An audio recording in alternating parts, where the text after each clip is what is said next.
Gorontalo merupakan sebuah kota peradaban yang berada di Pulau Sulawesi, Indonesia. Gorontalo berasal dari kata Hulon Talangi yang bermakna lembah mulia. Kota yang terletak di pantai barat Teluk Tomini ini berkembang pesat. Populasi masyarakatnya lebih dari 150.000 orang. Kota ini menjadi pusat pemerintahan, perdagangan, dan pendidikan. Tidak hanya itu, kota ini juga mempunyai kekayaan alam yang luar biasa, bahkan memiliki tambang emas primer terbesar di Indonesia. Di balik semua itu, potensi bencana juga mengancam kehidupan masyarakat, seperti yang terjadi pada hari Minggu, tanggal 7 Juli 2024 dini hari sekitar pukul 1 WITA. Semalaman, hujan deras mengguyur area perbukitan Desa Tulabolo Timur, Kecamatan Sumawa Timur, Kabupaten Gorontalo.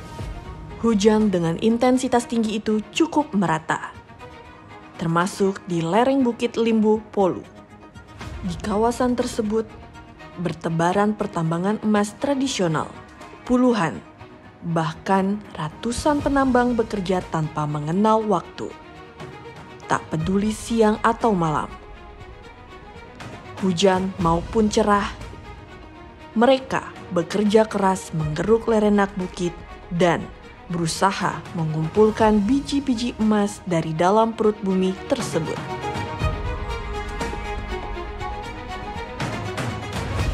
Tiba-tiba, suara gemuruh menggelegar memecah keheningan. Tanah dari atas bukit longsor ke arah para penambang yang sedang bekerja itu.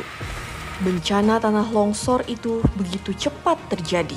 Tanah dan bebatuan cadas menerjang, menghancurkan, dan menimbun pondok-pondok para penambang, serta menutup mulut sumur tambang.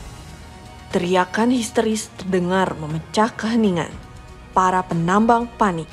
Beberapa penambang yang tidak sempat menyelamatkan diri tertimbun hidup-hidup. Mereka yang tersadar berusaha keras untuk menyelamatkan diri. Sementara para penambang yang berada di dalam sumur berusaha bertahan hidup.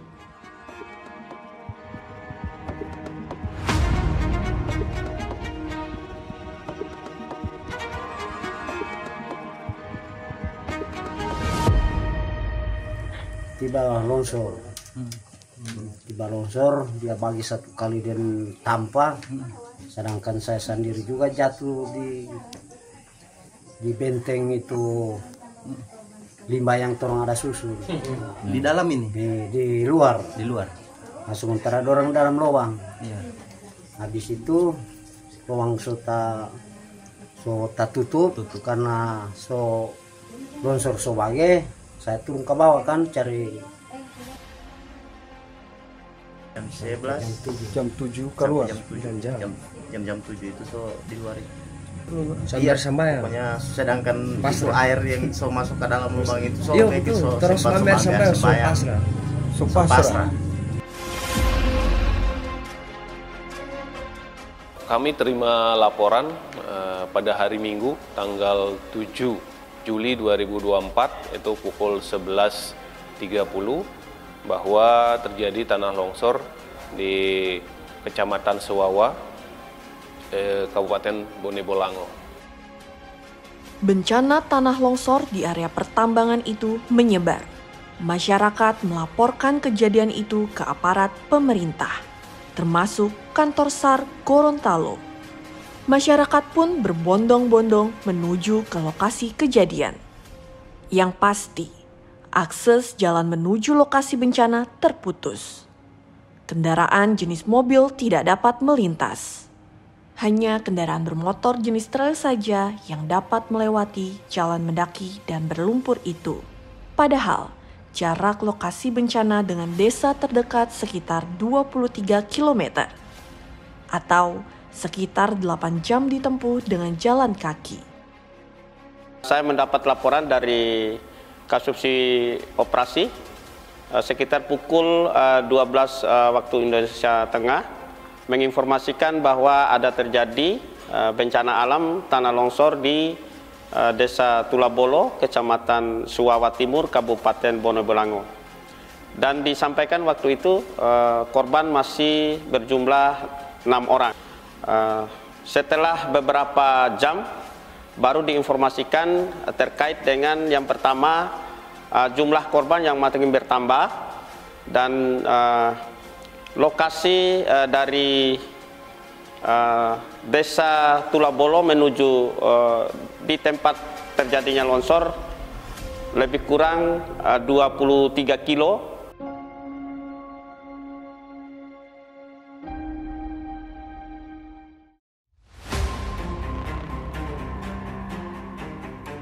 Pada hari kedua, Senin tanggal 8 Juli 2024, tim SAR dari Basarnas, TNI, Polri, BPBD, relawan, dan masyarakat setempat yang telah tiba di lokasi segera melaksanakan asesmen.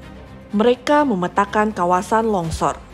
Mereka juga harus selalu waspada terhadap keselamatan diri sendiri. Sebab cuaca di lokasi longsor buruk dan potensi terjadinya longsor susulan.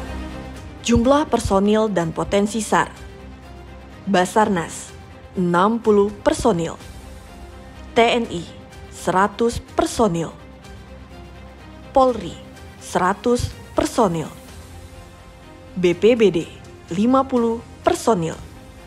Relawan 200 personil. Masyarakat 100 personil. Total 610 personil. Sementara itu, data terkait jumlah korban simpang siur. Awalnya, informasi yang diterima tim SAR hanya terdapat satu keluarga yang tertimbun.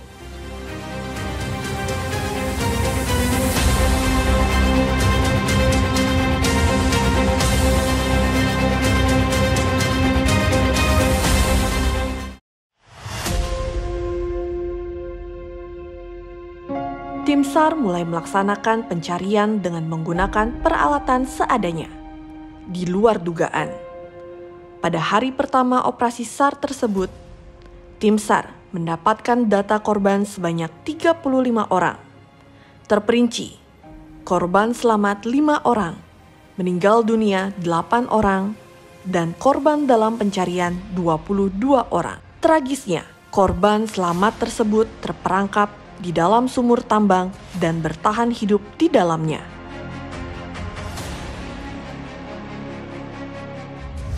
Orang pas mau keluar cuma DP mulu bahkan memang sota timbun kemari. Jadi so pasrah. Pokoknya kurang mau tunggu bantuan karena orang pikir insya Allah pagi paling orang mau ada yang mau kasih selamat. Untuk mempercepat proses evakuasi, tim SAR mengerahkan helikopter untuk evakuasi medis udara. Dalam pendataan, jumlah korban terus berubah. Informasi laporan kehilangan bertambah. Rupanya informasi tersebut benar adanya. Tim SAR kembali melaksanakan pencarian. Dan pada hari kedua, Senin, tanggal 8 Juli 2024, total korban terdata sebanyak 114 orang. Dengan rincian, korban meninggal dunia 17 orang, selamat 52 orang, dan dalam pencarian 45 orang. Selama operasi SAR, cuaca cenderung tidak mendukung. Mendung, hujan, kondisi tanah longsor yang gembur, serta ancaman longsor susulan menjadi ancaman bagi tim SAR. Dukungan personil terus bertambah dari hari ke hari. Peralatan seperti live detector, anjing pelacak, dan drone juga dikerahkan. Namun, peralatan berat seperti ekskavator atau beku tidak dapat dikerahkan akibat akses jalan yang terputus. Praktis, tim SAR hanya dapat berjalan kaki dan menggunakan motor trail untuk pergerakan dari posko menuju lokasi longsor yang menanjak itu. Sementara jaraknya sekitar 23 km dan butuh 8 jam untuk sampai ke lokasi.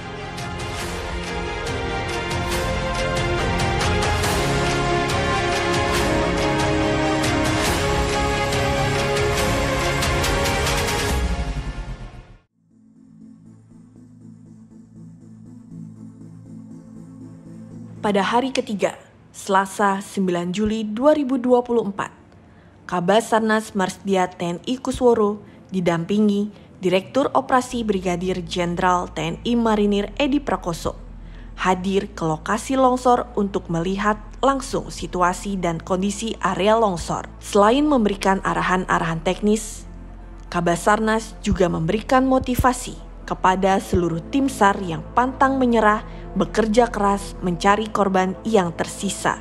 Saat Kabasarnas hadir, tim SAR telah berhasil menyelamatkan 66 korban, meninggal dunia 23 orang, dan dalam pencarian 35 orang.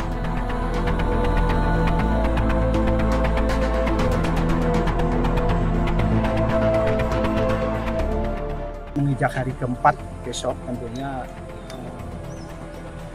teman-teman yang akan bekerja di lapangan dan kondisi medis yang ada, tentunya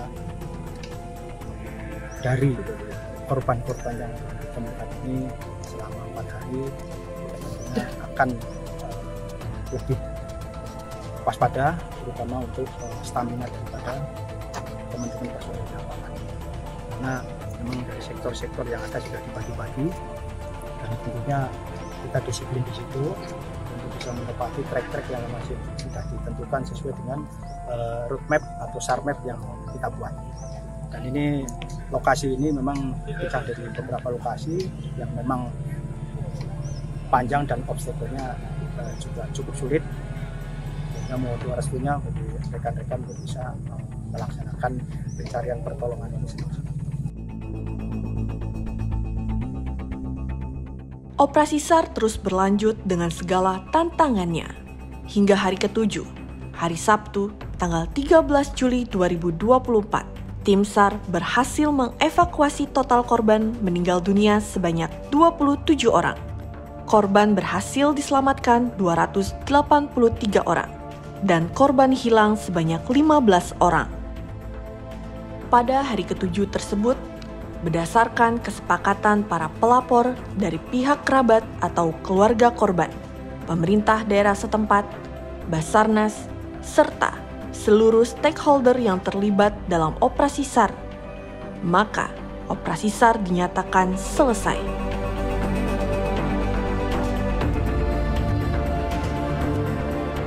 Selanjutnya, tim SAR melakukan pemantauan di lokasi dan membuka operasi SAR kembali. Jika ditemukan atau ada tanda-tanda keberadaan korban, maka operasi SAR dapat dimulai lagi. Area tanah longsor di perbukitan Desa Tulabolo Timur yang terdapat banyak pertambangan tradisional tersebut ditutup operasionalnya oleh pemerintah daerah Kabupaten Gorontalo. Tragedi longsor di area tambang emas perbukitan Desa Tulabolo Timur menjadi pelajaran bagi semua pihak. Yang pasti, menjaga kelestarian alam dan mengutamakan keselamatan ketika bekerja menjadi hal yang sangat krusial. Semoga bencana serupa tidak terjadi di tanah air, sehingga Ibu Pertiwi tidak lagi menitikkan air matanya.